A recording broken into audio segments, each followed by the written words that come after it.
Kulayan ang isipan, pabalik sa nakaraan.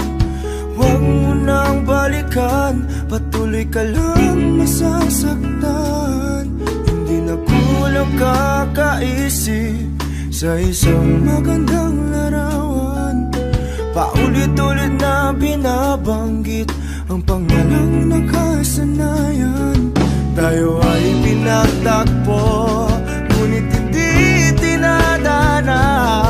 Sadyang mapaglaro